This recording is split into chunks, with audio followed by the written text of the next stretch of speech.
여러분, 마리아가 예수님께 향유를 부은 이야기 다들 한 번쯤은 들어보셨죠? 아주 유명한 장면이잖아요. 그런데 오늘은요, 이 익숙한 이야기 속에 숨겨진 우리가 보통 생각하는 것 이상의 정말 어마어마한 대가가 있었다는 점을 한번 파헤쳐 보려고 합니다. 보통 이 이야기를 하면 다들 돈에 집중하잖아요. 300데나리온, 와, 이게 당시 노동자가 1년을 꼬박 일해야 벌 수 있는 돈이라고 하니까 지금 돈으로 치면 진짜 수천만 원, 어쩌면 억대에 가까운 돈이죠. 그래서 마리아의 헌신은 이 정도 가치구나 이렇게들 생각하곤 합니다. 근데 잠깐만요. 정말 그게 다였을까요? 마리아가 치른 대가가 정말 그 비싼 향유, 그 돈이 전부였을까요? 만약에 그보다 훨씬 더 고통스럽고 돈으로는 아예 계산조차 할 수 없는 대가가 있었다면 어떨까요? 자, 이제부터가 오늘 이야기의 진짜 핵심입니다. 마리아가 지불한 진짜 대가는요, 돈이 아니었어요. 그건 바로 자기 인생 최악의 트라우마가 새겨진 바로 그 장소로 스스로 제 발로 걸어 들어가야만 했던 그 끔찍한 심리적 고통이었습니다. 이게 심리학적으로 보면요, 인간이 느끼는 가장 극심한 공포 중 하나가 바로 이거라고 해요. 끔찍한 트라우마를 겪었던 그 장소로 다시 돌아가는 거예요. 상상만 해도 그 근처에 가는 것만으로도 심장이 멎을 것 같고 숨이 턱 막히는, 말 그대로 영혼이 부서지는 것 같은 경험이죠. 마리아에게 그 끔찍한 트라우마의 장소가 어디였을까요? 바로 그날 저녁 식사가 열리고 있던 시몬의 집이었습니다. 아니 도대체 왜 그 집이 그녀에게 그토록 두려운 곳이었을까요? 이제부터 그 저녁 식사를 주최했던 시몬이라는 사람과 마리아 사이에 숨겨져 있던 아주 충격적인 비밀을 한번 들여다보겠습니다. 이걸 알아야만 그녀가 치른 대가의 진짜 무게를 비로소 이해할 수 있게 되거든요. 이거 정말 충격적인데요. 시몬은 그냥 식사 자리를 마련한 집주인이 아니었습니다. 바로 과거의 마리아를 꿰어서 죄의 길로 빠뜨리고 그녀에게 씻을 수 없는 상처를 준 장본인, 다시 말해 가해자였던 겁니다. 생각해보세요. 그녀는 지금 자신의 망가뜨린 바로 그 사람의 집에 들어가야만 하는 상황인 거예요.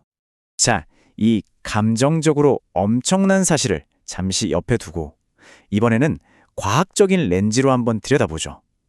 트라우마라는 게 우리 뇌에 정확히 어떤 일을 벌이는지 알게 되면 마리아의 경험이 얼마나 끔찍했는지 더 와닿게 될 겁니다.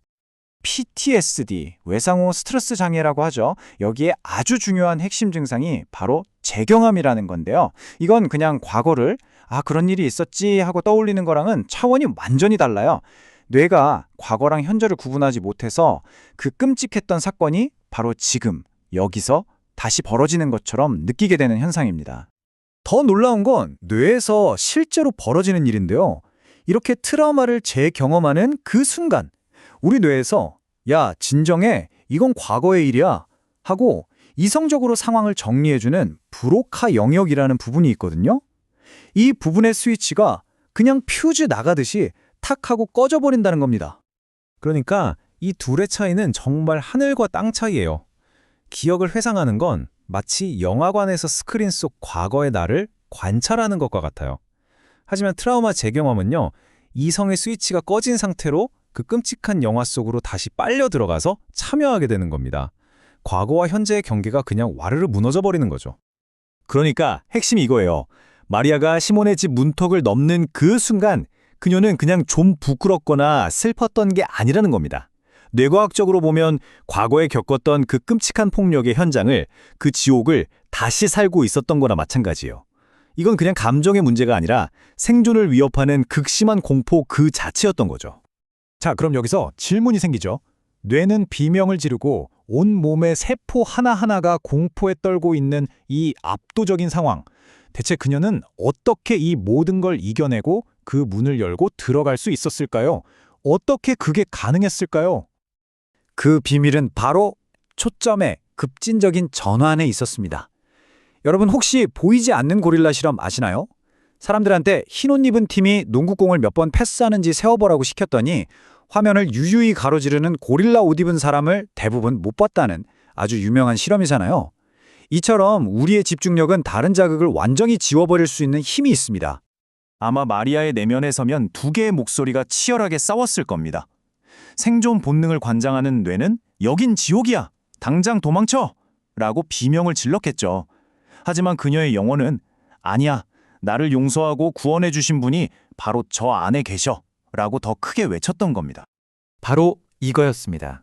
이게 돌파구였어요. 그녀의 시선은 공포의 원인인 시몬이 아니라 사랑의 대상인 예수님께 완전히 100% 고정되어 있었던 거죠. 그 사랑이 두려움이라는 거대한 고릴라를 보이지 않게 만들어버린 겁니다. 그 결과는 정말 놀랍지 않나요? 그녀의 이 헌신적인 행동 하나가 자신을 파괴했던 그 트라우마의 집을 예수님을 만나는 거룩한 성소로 완전히 바꿔버렸습니다. 공간의 의미가 180도 뒤바뀌어버린 거죠. 자, 이제 이 이야기를 우리 자신에게로 가져와 볼 시간입니다. 이 놀라운 분석을 통해 우리가 배울 수 있는 건 뭘까요? 어쩌면 우리 각자의 삶에도 넘기 힘든 시몬의 집이 있을지도 모릅니다. 한번 비교해 보세요. 마리아가 마주했던 장벽은 뭐였죠?